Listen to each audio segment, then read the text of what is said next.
कार्यक्रम के आयोजक और स्थानीय पंचायत के हमारे पूर्व प्रधान श्री राजकुमार जी और उप प्रधान श्री अनूप जी, उनके इस यूनिट के हमारे सारे सहयोगी, मेरे साथ आए हुए हमारे ब्लॉक कांग्रेस कमेटी के वरिष्ठ उप प्रधान श्री किशन चंद चेला जी, यहाँ आज के कार्यक्रम में उपस्थित हमारे प्रशासन के सारे उच्च अधिकारी, जिसमें SC PWD, SC electricity board, SC IPH, SDOs, XEN, हमारे तहसीलदार साहिबा, एसडीएम स्टाफ का चार्ज आपके पास ही है, और पुलिस प्रशासन के सारे अधिकारी, भाइयों बहनों, दोस्तों, साथियों और प्यारे बच्चे हैं नहीं है, मेरे लिए तो हैं छोटे छोटे। मुझे खुशी है कि चुनाव के बाद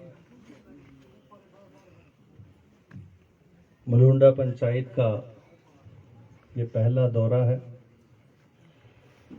और मेरे आने पर आप सब ने मिलकर बड़े प्यार, स्नेह, सम्मान के साथ मेरा स्वागत किया।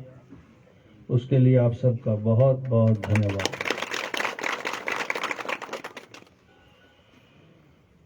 ये आज का कार्यक्रम व्यक्तिगत तौर पर राजकुमार जी ने जो सुखण कुछ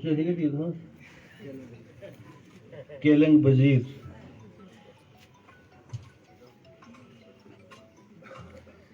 उस कार्यक्रम के माध्यम से हम सबको मिलने का मौका मिल रहा है और इसके बाद यात्रा दी धाम खाद हाँ मौज कर सारे बाबूराम ने तो पहले तैयारी कर ली थी।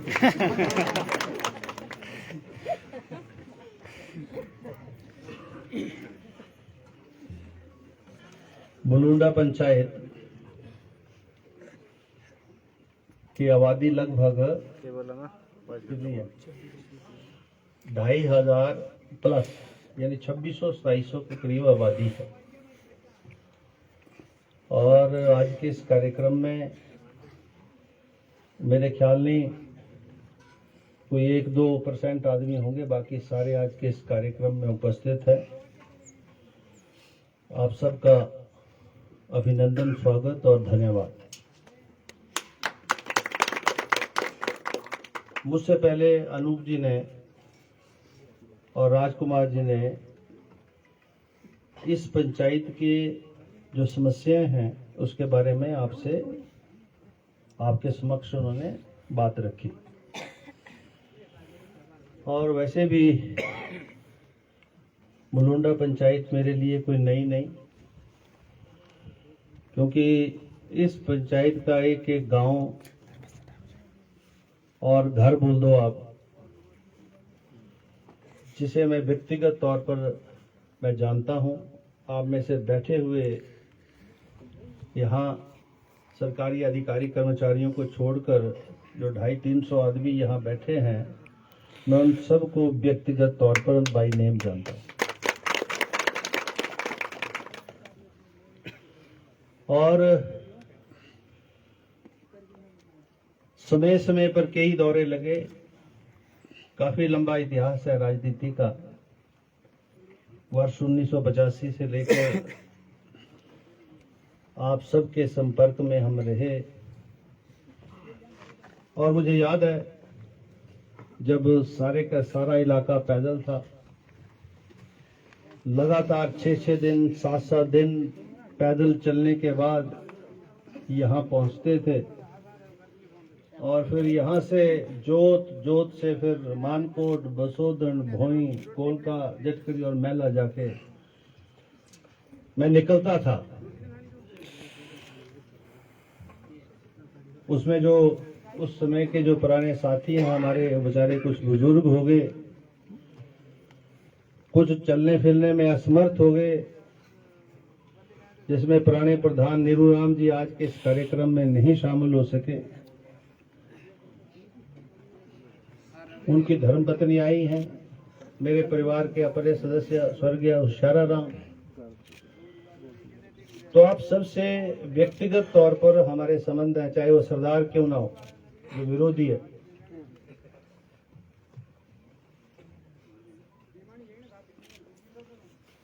और हमने जब जब विधायक बने और विधायक के साथ अन्य जिम्मेवारियां मुझे मिली, मैंने कहीं फर्क नहीं किया।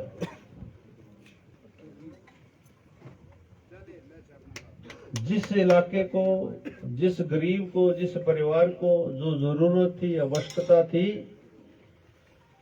बिना इस तरफ ध्यान दिए कि उस व्यक्ति का, उस परिवार का क्या राजनीतिक इतिहास है, किस प्रकार से उसका राजनीतिक साथ, सहयोग और समर्थन कितने प्रतिशत है, कितना है, इन सब बातों को नजरअंदाज करते हुए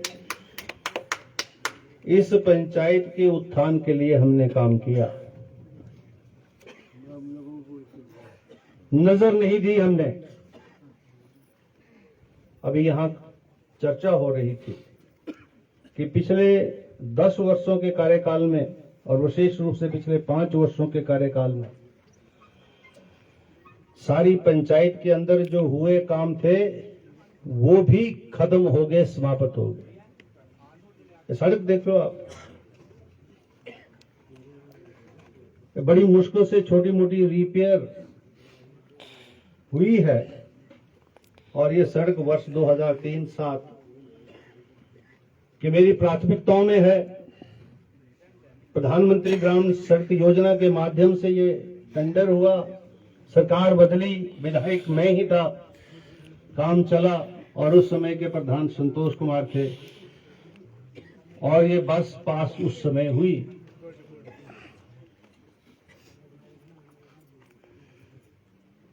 सत्ता परिवर्तन भी हुआ, सरकार भी नहीं थी, लेकिन विधायक होने के नाते मुझे मालूम था मेरे चुनाव क्षेत्र के लिए क्या क्या जरूरत है, क्या आवश्यकता है। और इतनी क्षमता कुलदीप सिंह में थी और है कि सरकार चाहे जो मर्जी हो, इलाके की मांग को हमने समय समय पर पूरा करवाया है।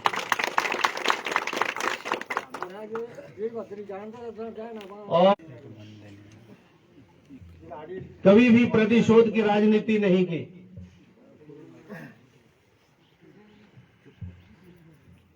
और ना ही मेरा मूड अब है।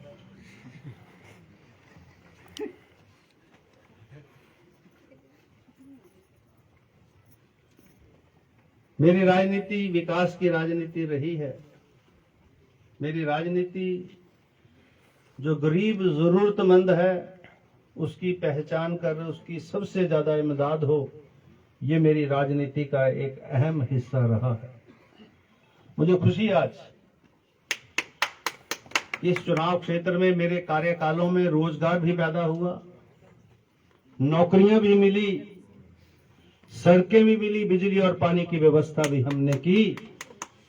और आज इस चुनाव क्षेत्र के अंदर अगर सरकारी कर्मचारी जो भी रिटायर भी हो रहे और जो हैं, अगर उसका प्रतिशत आप देखें तो उसमें 90% जो है वो लोग हैं जिनकी रिक्रूटमेंट कांग्रेस के कार्यकालों में मेरे द्वारा हुई है। चाहे वो एडहॉक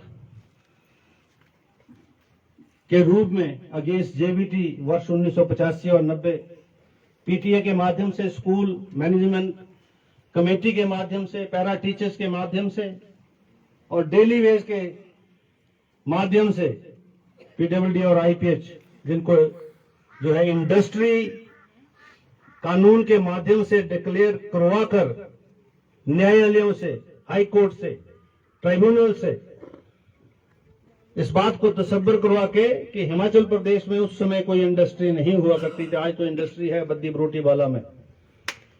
तो पीडब्ल्यूडी और आईपीएच विभाग और जंगलात विभाग ही हिमाचल प्रदेश में इंडस्ट्री थे और उसी के माध्यम से रोजगार यहाँ पैदा होता था।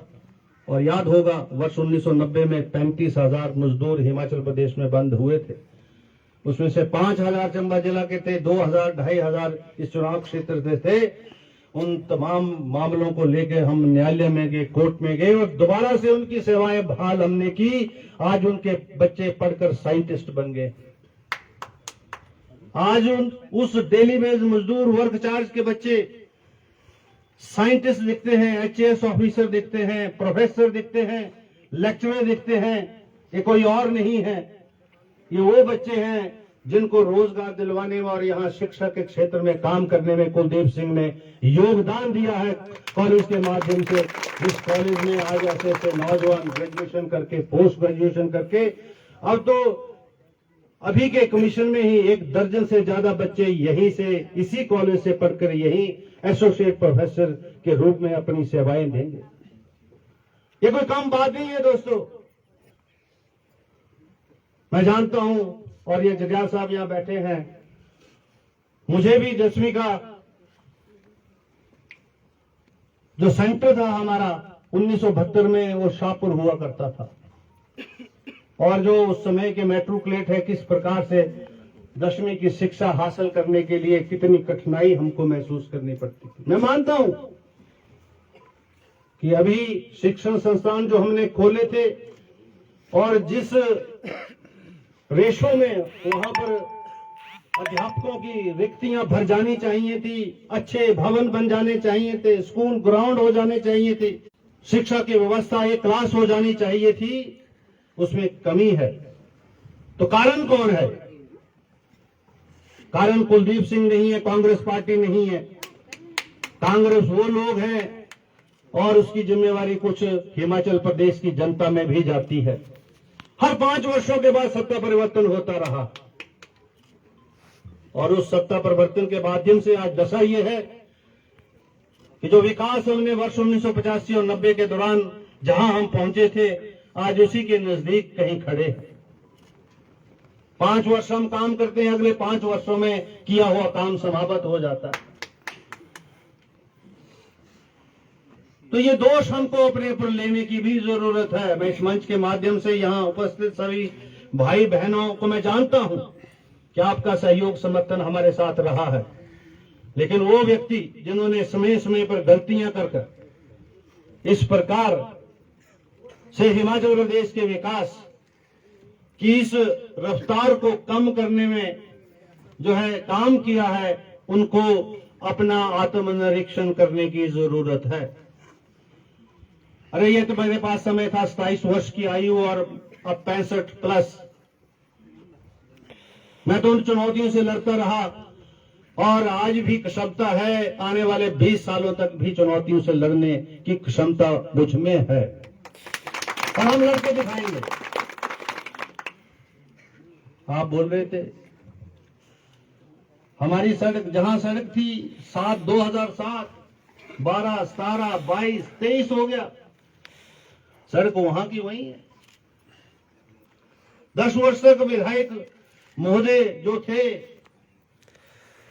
सड़क बनी नहीं और आपने शाबाशी दे दी कि अच्छा है भाई, सड़क नहीं चाहिए, बोतल चाहिए, दारू दी बोतल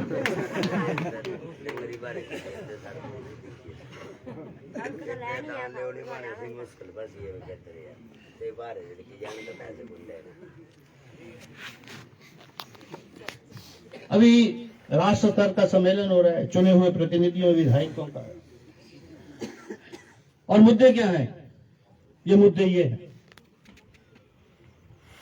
ये मुद्दे ये हैं कि चुनाव के दिनों में 10-15 दिनों में मतदाताओं को शराब पिलाकर, पैसे देकर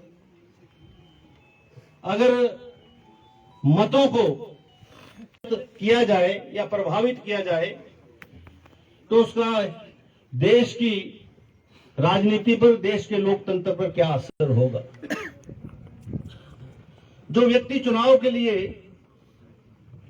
इन साधनों का प्रयोग करेगा तो स्वाभाविक रूप से चुनाव के बाद उसकी प्राथमिकता अपने उन साधनों को बढ़ाने की होगी, ना कि आपकी सुख और सुविधा पैदा करने की होगी। तो इसलिए जब समय आए तो गंभीरता से, गहराई से इन विषयों के ऊपर विचार विमर्श करने की आवश्यकता रहती है। मैं तो आऊंगा, 1 घंटा बैठूंगा, चला जाऊंगा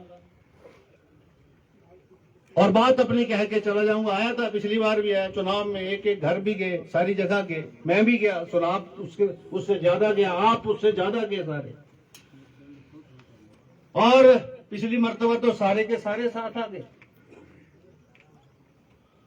इसलिए अब ये सोचने समझने की आवश्यकता है। अनूप जी, राजकुमार जी, बॉनी जी और मान सिंह जी,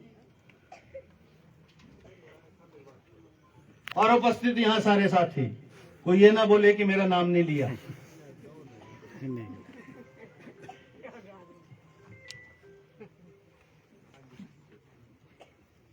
ये कमेटी के मेंबर हैं, बाकी आप सब सदस्य हैं, सबको जिम्मेवारी लेनी पड़ेगी। बाकी मैंने बोला था, मैं क्या ईश्वर की कृपा है, और मैंने पूछे 5 वर्ष पूरा संघर्ष तपस्या की है हमने, और उस संघर्ष हमारे किशोर चंद चेला जी रहे हैं।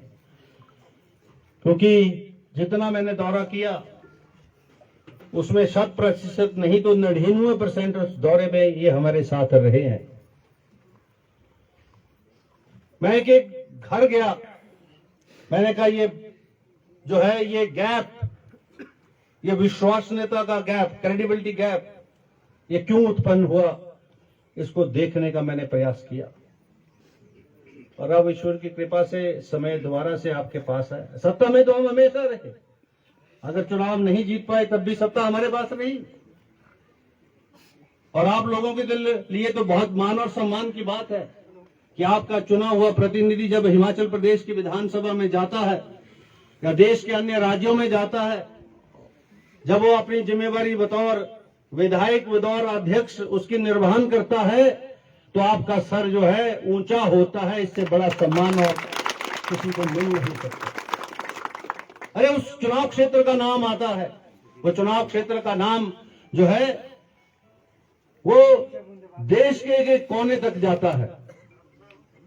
अरे अभी बने हुए तो मात्र 3-4 महीने हुए, आज देश भर के जो हमारे माननीय अध्यक्ष हैं उसमें एक प्रमुखता में नाम कुलदीप सिंह का आता है। ये सम्मान आपका है, मुझे ऐसा कुछ भी नहीं। ये आपका सहयोग है, आशीर्वाद है, प्यार, स्नेह और समर्थन है, क्योंकि ईश्वर ने ये जिम्मेवारी दी। मैं तो आपको पता है, मैं किसी राजनीतिक परिवार से तो मेरा संबंध था नहीं, लेकिन राजनीति में मुझे ईश्वर की कृपा, माता भवानी, नागविंतरू महाराज और माँ कुड्डे वाली और देवी देवताएं हमारे जो स्थानीय हैं, उनके कृपा से मुझे जो है पार्टी ने आगे कैंडिडेट बनाया। ब्लॉक कांग्रेस कमेटी के अध्यक्ष के बाद, युवा कांग्रेस के अध्यक्ष के बाद, और आप सबकी भटियात के चुनाव क्षेत्र के मतदाताओं की कृपा हुई, ईश्वर की कृपा हुई, और 27 वर्ष की आयु में विधानसभा में जाने का मौका मिला। हमने एक बार नहीं अनेकों बार जो है इस बात को दोहराया है, और आपका सम्मान नहीं कम होने दिया। अरे चाहे वो 1985 और 90 का समय था, तब भी हमारी पहचान वैसी थी जो आज पहचान आपके सामने है। हम उन विधायकों में से नहीं हुए क्या लगे ना जमानियां लगे रही हैं।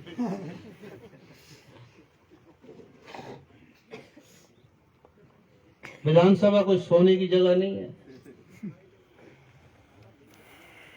ठिठोली करने की जगह नहीं है कि अंदर बैठे रहे ये वीडियो देख रहे। और आपने देखे वो वीडियो, उसमें हमारे विधायक भी शामिल रहे। इस बार भी विधानसभा का सत्र हुआ और कुछ विधायक इस प्रकार का आचरण कर रहे थे। मैंने ऊपर से इशारा कर दिया, अगर जिस किसको जो है हंसी मजाक करनी है, बातें करनी है, बाहर जाइए गैलरी में। विधानसभा का परिसर जो है ये मात्र चर्चा के लिए, हिमाचल प्रदेश के हितों की यहाँ चर्चा होगी, नियम कानून बनेंगे और कोई इसमें कोई इंटरेस्टेड नहीं है तो बाहर जाके बैठ जाए, लेकिन अंदर विधानसभा के अंदर मैं इस बात की इजाजत नहीं दूंगा। आपने देखा होगा,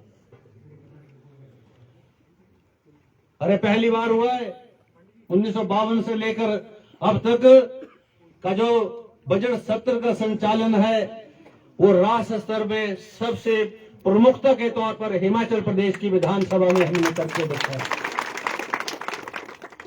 जो विधानसभा का समय था 93.7 यानी 94 और 5% जो अलॉटेड समय था वो उसमें हिमाचल प्रदेश के हितों के मुद्दों की चर्चा हिमाचल प्रदेश के विधानसभा के अंदर हुई है और निर्णय हुए हैं। उसका असर जो है आपको दिख रहा है।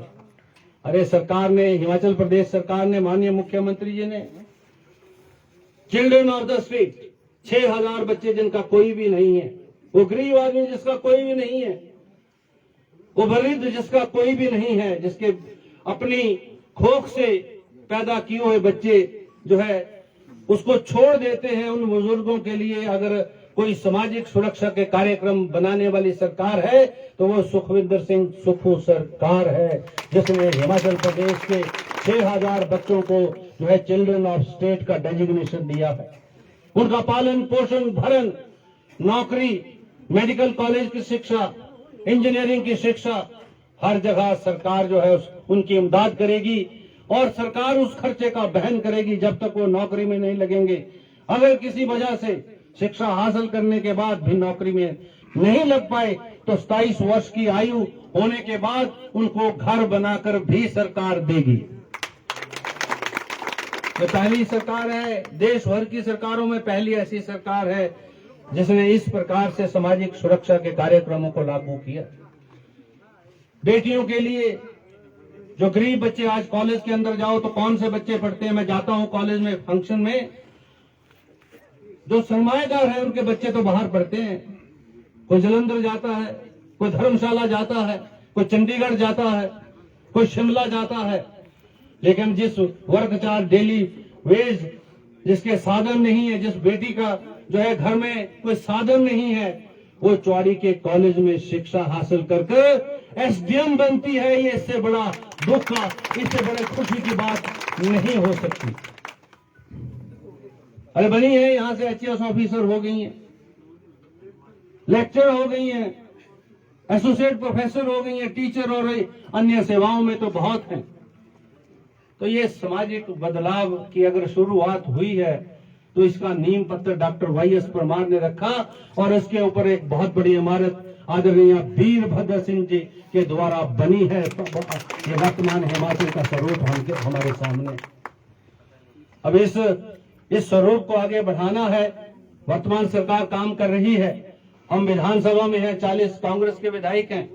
मैंने वहां भी कहा है, जब विपक्ष के साथी हमारी जब अपनी बात रखते हैं तो कई मर्तबा ये भूल जाते हैं कि आज से 3 महीने पहले आप सत्ता में थे। मैंने उनको याद दिलाया बार बार विधानसभा के अंदर कि आप जो इस तरफ इशारा करते हो कि आप, मैं कि आप नहीं हम बोलो, अगर ये दोषी हैं, अभी तो ये दोषी नहीं बोले जा सकते क्योंकि मात्र 3 महीने 4 महीने का समय सरकार का हुआ है।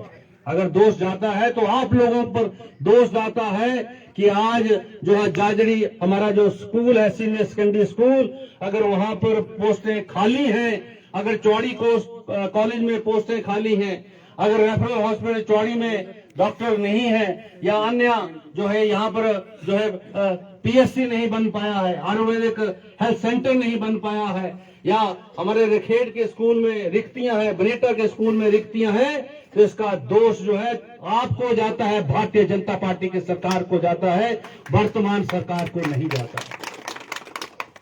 और इसलिए ये आप शब्द की जरा हम बोलो, और याद आई उनको, बोलो हम बोलो, हर 5 वर्षों के बाद सत्ता, आप अपनी रिपोर्ट दो कि आपने पिछले 5 वर्षों में क्या किया है हिमाचल प्रदेश के उत्थान के लिए, विकास के लिए, शिक्षा के क्षेत्र में, पानी और बिजली के क्षेत्र में आपने क्या काम किया वो बताइए। आप सहमत हो गए, मिनिस्टर सहमत हो गए सरका घाट, जयराम जी सहमत हो गए सिराज में। अरे वो हिमाचल प्रदेश का हिस्सा है, ना कि हिमाचल प्रदेश है। हिमाचल प्रदेश बसता है इन पहाड़ों में, इन गांवों में। अगर वो व्यवस्था सिराज में पैदा होनी है, वही व्यवस्था जो है मलूंडा के, जाजड़ी के, बिहाली के गांव में पैदा होनी चाहिए। अरे 100% अगर जो है सड़कें हमीरपुर में बन सकती हैं, बिलासपुर में बन सकती हैं, ऊना में बन सकती हैं, तो चंबा जिला में क्यों नहीं बन सकती हैं? ये इन प्रश्नों के जवाब आपसे चाहिए हमको। आपने तो नहीं बनाई, जो बनी है वो हमारे द्वारा बनी है, और आगे भी अगर हम बनाएंगे तो हम ही बनाएंगे, ऐसा भी विश्वास में आपको।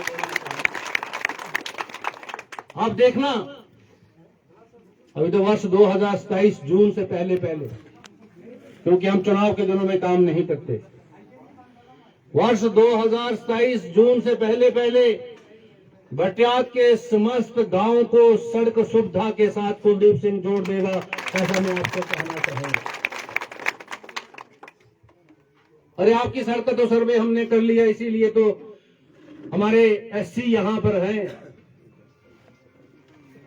आप बोल रहे हैं इधर से जोड़ो, उधर से जोड़ो। अरे सड़क तो ऐसी बनानी है जो एक तरफ से जाए, दूसरी तरफ से निकले, और उसके बाद फिर जहां कहीं लिंक देने की आवश्यकता होगी वो दिया जाए। इसलिए ये जो जाजड़ी वाली सड़क है, इस सड़क को लोहानी और गहना वाली सड़क के साथ जोड़ने का कार्यक्रम कुलदीप सिंह ने बनाया है। और ये छोटी मोटी सड़क नहीं है, 10-12 किलोमीटर के करीब इसकी लेंथ है। फॉरेस्ट केस होगा, जंगल जंगलात होगा, प्राइवेट भूमि होगी, और आज के एस्टिमेट के मुताबिक 8 से 10 करोड़ रुपए इस पर खर्च होगा। और अगले 2 सालों के बाद इसकी कॉस्ट बढ़ेगी, 12-15 करोड़ भी हो सकती है। इस पैसे की व्यवस्था हम करवाएंगे और इस सड़क का निर्माण हम करवाएंगे, ऐसा विश्वास आपको है। कोशिश यह है कि सारे गांव जुड़ जाएं, लेकिन गांव के बीच से ही निकलेगी। हमारी कोशिश यह है कि कम से कम जंगलात को नुकसान हो, कम से कम पेड़ों का नुकसान हो, और सड़क का अलाइनमेंट भी जो है 0 ग्रेड से आए। और उसके बाद इस सड़क को जो है आने वाले समय में जोत रोड के साथ किस प्रकार से जोड़ना है उसका प्लान हम बनाएंगे।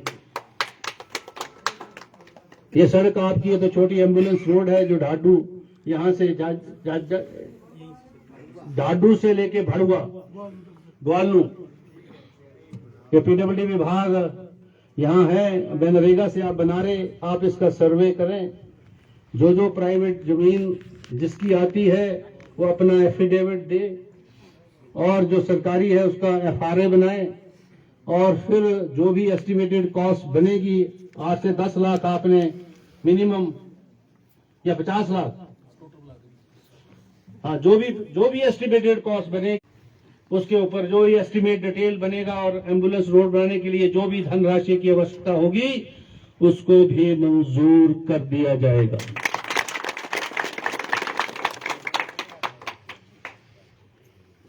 सीनियर सेकेंडरी स्कूल जिसकी घोषणा as a chairman pollution control board मैंने की थी, उसका नोटिफिकेशन हमने करवा दिया था। सत्ता बदली, सरकार बदली, विधायक बदला, मैं चेयरमैन था, विधायक नहीं था, लेकिन विधायक की जिम्मेवारियों का निर्वहन कर रहा था। विधायक ना होने के बावजूद मैंने इस बात को नजरअंदाज कर दिया कि मैं मात्र 111 मतों से नहीं जीत पाया। कोई बात नहीं, क्योंकि सरकार कांग्रेस की बनी है और आदरणीय राजा साहब ने मुझे अध्यक्ष के रूप में जिम्मेवारी दी है, तो उसमें तो काम करेंगे, पोल्यूशन कंट्रोल बोर्ड में तो काम करेंगे, लेकिन अपने चुनाव क्षेत्र में भी उसी ही दृष्टि से बिना किसी दुख के, बिना किसी गम के काम करेंगे। जख्म बहुत गहरा था, लेकिन मैंने आपको महसूस नहीं होने दिया। हम हंसते हंसते काम करते गए, जख्म और गहरा हो गया। तो शुक्र है ईश्वर का कि अभी थोड़ा भरा है, पूरा नहीं भरा। अभी देखते हैं 2024 बाबूराम आने वाला है। तालियां तो दो बढ़िया बजा दें।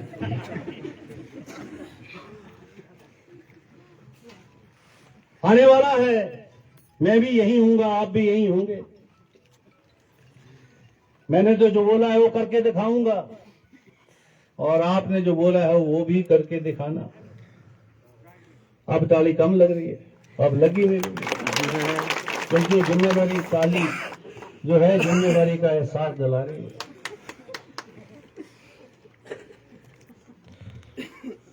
तो जो मैंने बोला मैं करूंगा, और आपकी जो जिम्मेदारी है उसको आपको करना है। उस दौरान हम एक बार नहीं अनेकों बार आएंगे, एक नहीं बहुत सारे कार्यक्रम होंगे। आज तो छेलू है बेटू, छेलू का कल्याण करा था। अगला प्रोग्राम स्कूल में होगा। स्कूल बन गया है, जो भी लेक्चरर की पोस्टें कम है, 2-3 खाली हैं अभी, ये अगले 15-20 दिनों में, महीने में कुलदीप सिंह इन पोस्टों को भर देगा। यही नहीं, चुनाव क्षेत्र के हर शिक्षण संस्थान में अगले 15-20 दिनों में हर जगह जो है ये टीचर होंगे, लेक्चर होंगे, प्रिंसिपल होंगे, हेडमास्टर होंगे। इस बात का विश्वास मैं आपको इस मंच के माध्यम से दे रहा हूं। ये डिस्पेंसरी जरूरत है यहाँ पर, मैं देखता हूं कौन सी खुल सकती है इमीडिएटली, क्योंकि अभी तो दशा ये है कि जो पीएससी बनाए थे वो पीएससी भी डाउनग्रेड होके जो है छोटे अस्पताल बन गए, जैसे ककीरा का, जहां 2 डॉक्टर होते थे, 1 आ गया।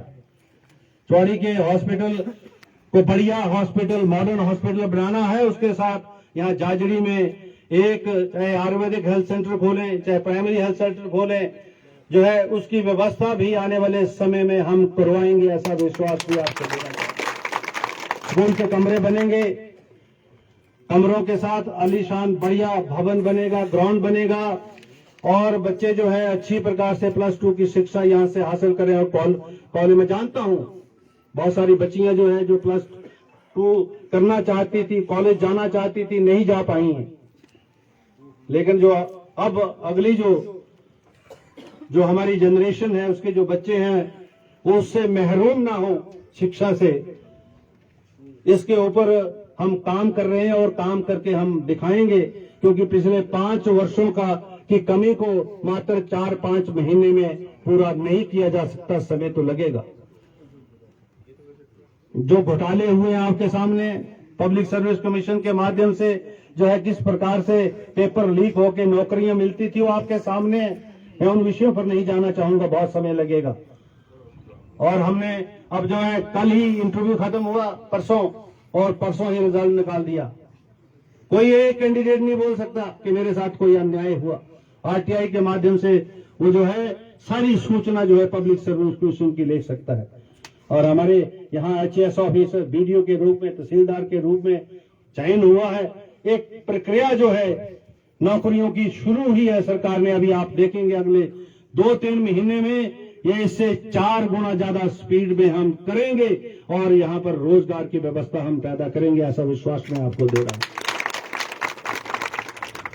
यही नहीं, ये जो आउटसोर्स कंपनियों के माध्यम से जो रोजगार की व्यवस्था है, इसको भी हम जो है हिमाचल सरकार के माध्यम से इसको भी निरस्त करेंगे, और स्थायी नौकरी की व्यवस्था विभागों के माध्यम से करवाने का जो है काम हमने शुरू किया है। और अभी आईपीएच विभाग में 5000 से ज्यादा जो है नौकरियां क्लास 4 की जो है अभी कुछ दिनों के अंदर होने वाली है। 5000 हिमाचल प्रदेश, यानी 100 और 120 और 50 के अंदर भटियात चुनाव क्षेत्र को नौकरियों की व्यवस्था हम करवाएंगे।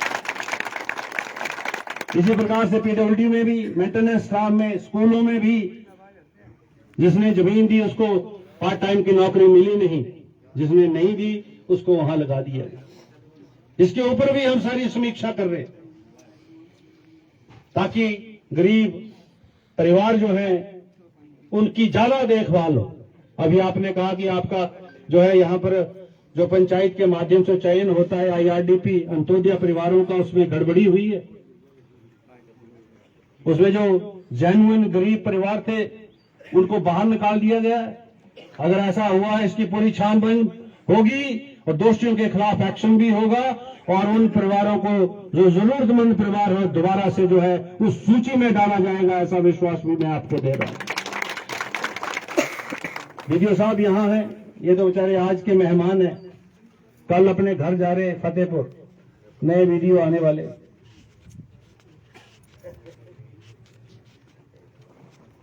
और मैं उनसे कह रहा हूं कि इन पंचायतों का विशेष रूप से वहां जाके ग्राम सभा का आयोजन हो, खुद बैठें और ये जितनी भी विसंगतियां यहां पर हुई हैं पंचायत के द्वारा, उसकी पूरी छानबीन की जाए और जो भी दोषी है उसके खिलाफ हम एक्शन लेने से हिचकिचाएंगे नहीं, ऐसा भी मैं कह दूंगा।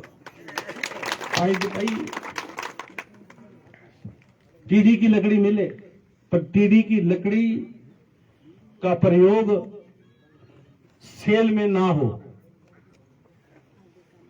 टीडी आपको मिले, मैं आपके साथ हूं, लेकिन वो मिली हुई लकड़ी आपके घर में रहे, अच्छी है, घर से बाहर जाकर जो है कहीं और बिके तो ये गलत है।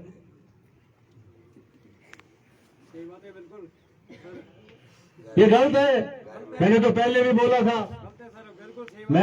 बोला था, कि अपनी जमीनों को मत बेचो, आपने बेचना शुरू की। मैंने बहुत कुछ बोला है, मैं उसको दोहराना नहीं चाह रहा। मैं जो है आपका सहयोगी हूं, हितैषी हूं,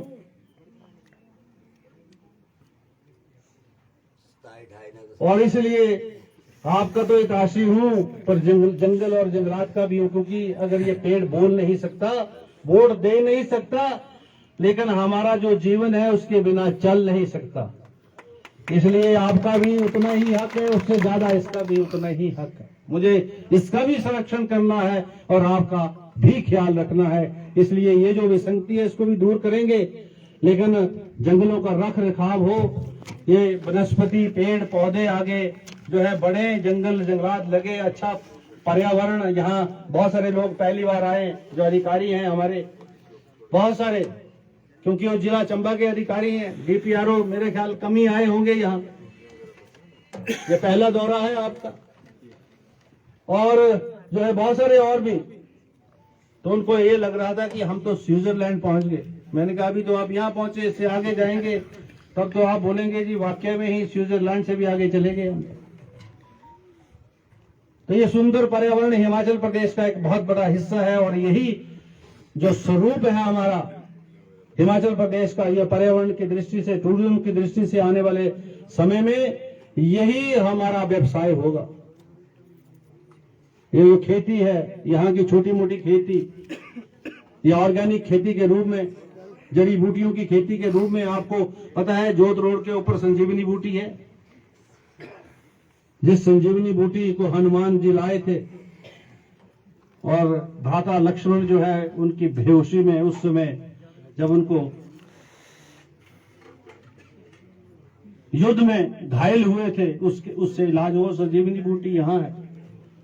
और भी कई होंगी जड़ी बूटियों का जो है, जैसे भांग की खेती, अफीम की खेती के ऊपर अभी समीक्षा कमेटी बनी है, जो उसके ऊपर चिंतन मनन शुरू हुआ।